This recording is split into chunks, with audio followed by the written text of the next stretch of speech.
Someone reaches out, a friend, a partner, someone who genuinely wants to be close to you, and nothing is wrong.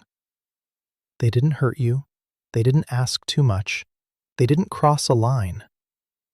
But something in you closes. You delay the reply. You say you're busy. You make yourself harder to reach.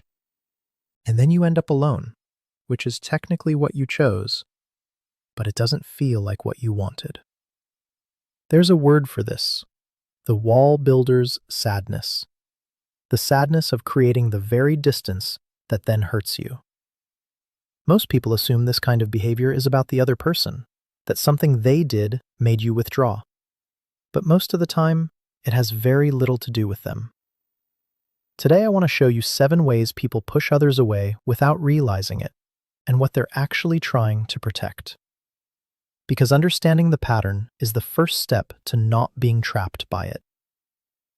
My name is Daniel Mercer, and one of the things I've noticed consistently in how people create distance in relationships is that the behavior and the intention are almost never the same thing. The person withdrawing is not, usually, trying to hurt anyone. They're trying to protect something, themselves most often, from the specific kind of pain that comes from letting someone close, and then having something go wrong. The problem is that the protection extends outward.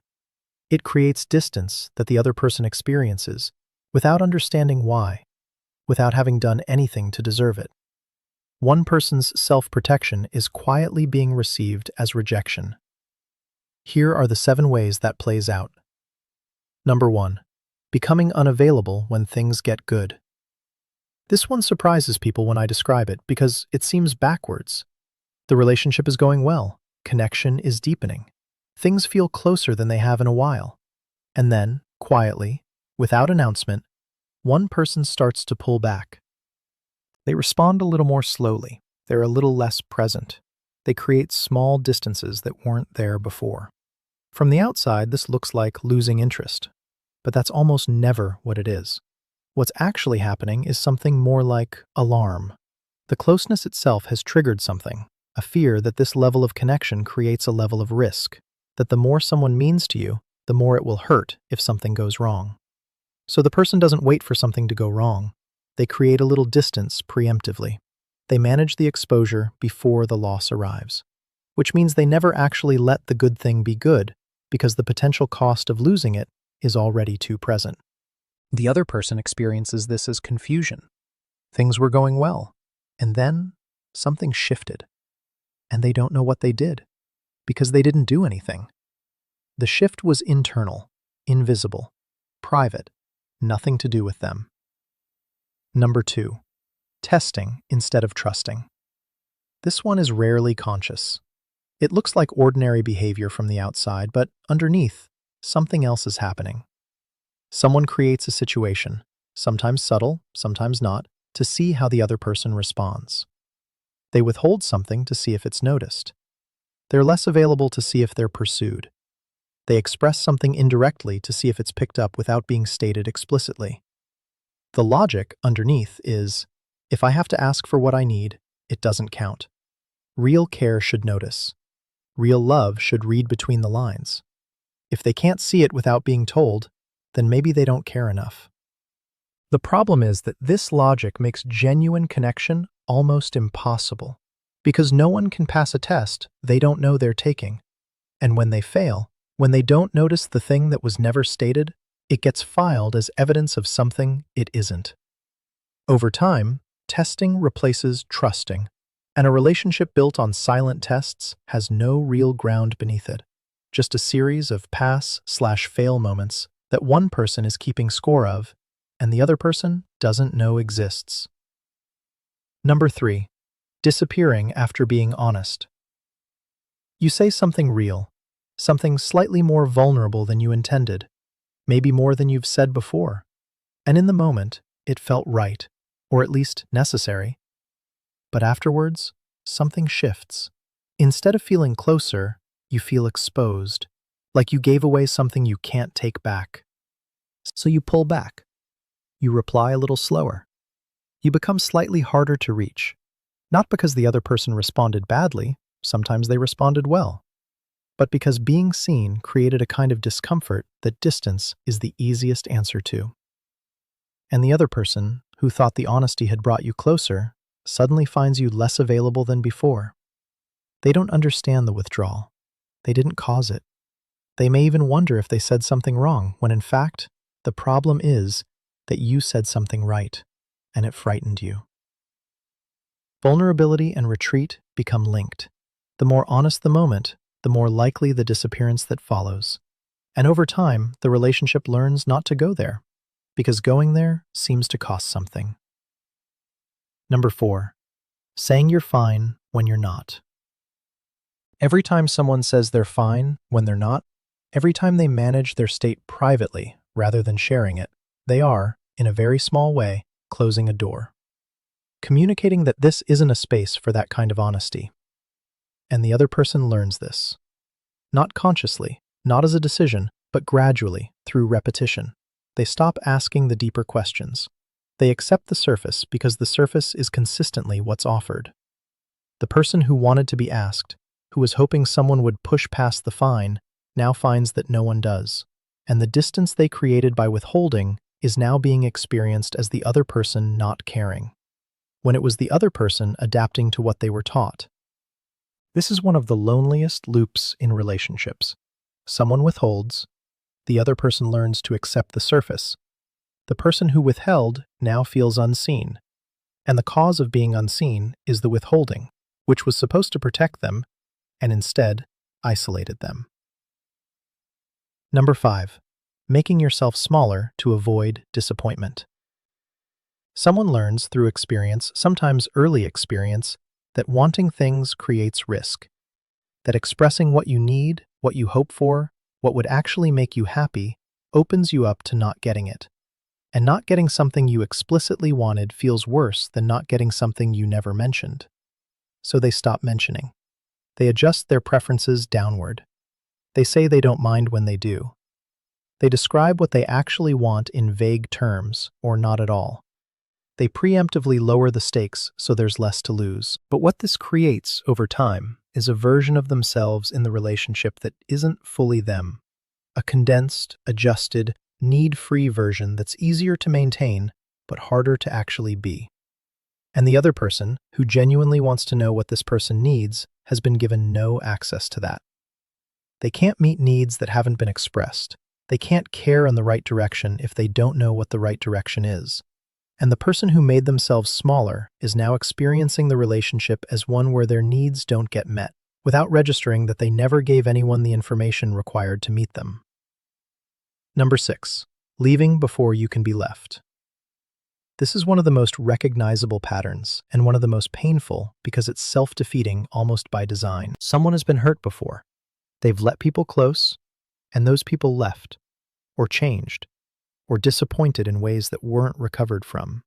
And the lesson that got absorbed, not consciously, not as a decision, but as something built into how they now navigate closeness, is that endings are inevitable. That the question isn't whether someone will leave, but when. And so they manage that inevitability. They start to withdraw before they believe withdrawal is coming. They create distance before the distance arrives. They end things, emotionally, if not literally, before they can be ended. The tragedy of this pattern is that it's often self-confirming. The person withdraws. The other person, confused and hurt, eventually does pull back. And that pullback becomes evidence that the original fear was correct, that they were going to leave anyway, when in fact they only left because they were first abandoned. The protection becomes the cause of the thing it was protecting against, and the person never gets to find out what might have happened if they'd stayed. Number 7, needing everything to be okay before you can be close. This one is subtle, and it looks on the surface like high standards, or like emotional maturity, because the person isn't avoiding closeness exactly, they're just waiting for the right conditions. When things are good, when there's no tension, when everything feels resolved and clear, they're fully present, warm, connected, available. But the moment something is slightly off, a small conflict, an unresolved tension, a moment of awkwardness that hasn't been addressed, they withdraw. Not dramatically, just less available. The warmth cools slightly. The connection becomes conditional on the atmosphere being right. What this teaches the relationship is that closeness is contingent. That connection is available when things are perfect and withheld when they're not. And since no relationship is perfect all the time, the closeness becomes inconsistent. Present sometimes, absent just when it's needed most, in the moments of friction and difficulty when connection would actually help. The other person learns to walk on eggshells, not because they're afraid of conflict, but because they've learned that conflict means losing access to the version of this person they most want to be close to. And that knowledge changes how they move through the relationship, more carefully, more managed, less real. Here's what all 7 of these patterns share. They're all attempts to manage risk, every single one of them. Becoming unavailable when things get good is risk management. Testing instead of trusting is risk management. Leaving before you can be left is risk management. Underneath all of them is the same fear. If I let this person matter too much, they can hurt me. These patterns didn't appear from nowhere. They were learned, usually through experiences where closeness and hurt became too closely linked, often enough that closeness itself started to feel like a warning. The protection made sense when it was formed.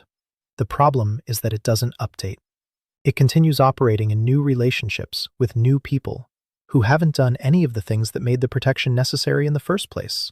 And those people receive the distance without understanding it, without having caused it, and often without being given any explanation. So the cycle continues. The person protects themselves from loss by creating distance. The distance produces a kind of loss anyway, the loss of the closeness that was possible.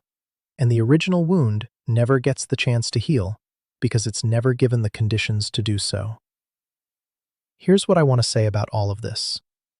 If you recognized yourself in any of these patterns, the testing, the withholding, the leaving before you can be left, I want to be clear about something. These are not character flaws. They're not evidence that you're difficult to love, or that you don't want connection, or that you're doing something wrong on purpose. They're patterns. Things you learned to do because at some point they made sense. They kept something safe that needed keeping safe. The difficulty is that patterns don't come with expiry dates. They keep running, even after the original situation is gone. Even in relationships with people who have given you no reason to keep the walls up.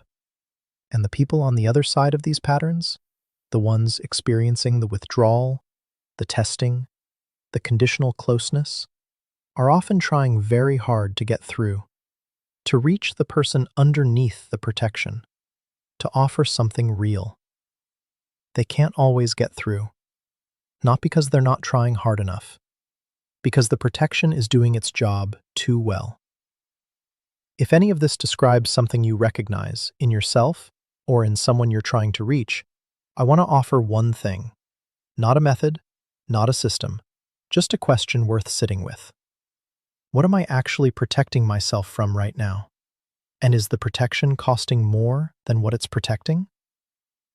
Because the patterns on this list are not irrational. They make sense given what caused them. But they have a cost, a very specific cost. And that cost is paid by the relationship and by the person inside it who wants to be close, but can't quite let themselves be. The goal isn't to stop protecting yourself. It's to notice when the pattern is running on old information, when the situation it was built for no longer exists, when the person in front of you hasn't given you a reason to keep the walls up, and you're keeping them up anyway. The wall did its job. It kept the risk out, but it also kept the closeness out. And the sadness you feel afterwards is not proof that you were wrong to protect yourself. It's proof that part of you still wants to be reached. Start there.